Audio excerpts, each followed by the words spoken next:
Hi, I'm Lila Burke. I'm here with Jaden Bryan. Would you like to tell a little bit about yourself, Jaden? Yeah, so I graduated last year and currently I go to UMass Amherst where I'm studying finance. We're just here to talk a little bit about ableism and how it affects Jaden personally. So my first question for you, Jaden, is what is your disability? So my disability is I actually have misophonia. It's a hypersensitivity to sound and noise, mostly human-made noises, such as like coughing, chewing, breathing, sniffling, all that sort of stuff. And it causes me a physiological and emotional response to those sounds and noises. I actually have hearing aids for them, but so I have, it comes in a spectrum, but I guess I have somewhere in the middle where I have to have these. So yeah. All right. So how has this affected you, whether it's in school, with relationships, or just life in general?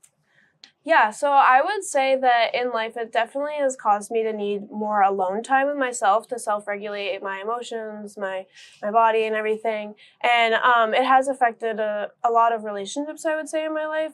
Some people I can't eat with or be around. I also have certain people that I can't spend any time with, or some people that I can only spend limited time with and then immediately need a break afterwards. So it definitely does affect the relationships and school. Sometimes being in certain classrooms would be hard, or I would have to pick where I sit meticulously and plan that out, knowing who I'm around, stuff like that. What is one positive that's come out of living with this disability? I think this question is very tough because I feel like with a disability, it's hard to look at the positives, and I feel like there aren't many. I think it can be hard at times, and definitely in the beginning of my disability, I didn't think there would ever be any positives, but I would say it's definitely caused me to have to advocate for myself, whether it be in school or relationships or anything like that. I definitely have to advocate for myself, and also it has really made me take a lot of steps to care for myself. So necessarily not even within the disability, but also outside of it, because I've realized it's easy to take steps to take care of yourself, whether it be disability, whether it be anything in life. So I think that are the two main things, because it's hard to think of good things. That when you think of disability, it's hard to think of good things, but I think once you get to a certain point, it's easy to look back and be like, oh, I have learned to really speak for myself and advocate for that. And I think I've also been able to, through that, advocate for other people well, and definitely take steps to care for myself. And in the beginning, I saw them as sacrifices and be like, oh, I have to give this up in order to do this. But now I see it as oh, I'm doing this to take care of myself. Given your experience living with this disability, what's one piece of advice you'd give to people who can't really relate?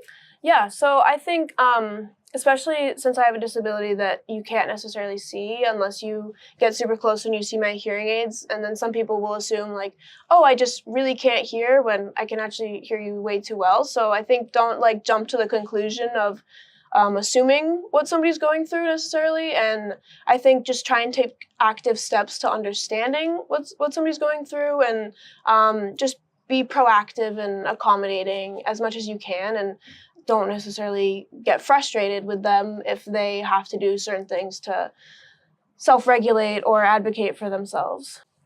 Thank you so much for being here with us, Yeah, no Jaden. problem. We really appreciate it. And I was just wondering if you had a couple words to close us off with. Yeah, I would say if I was in the beginning of my disability, I would definitely want somebody to tell me whether you have a disability that you can see or not, or if you're just going through anything, it may seem hard, but even now I've had this disability for over 10 years. And when they asked me the question of what positive things can you think of, I was like, oof, I don't know if I know that. But then if you think about it, there are silver linings and there are things that you'll realize you got better at. And even if you have a disability or not, taking care of yourself is one of the best things you can realize in your life. So if you're struggling through something, prioritize yourself, learn how to take care of yourself through that one thing that you're struggling with, and you'll be able to take care of yourself with everything. And really, self-love is the best thing you'll ever discover.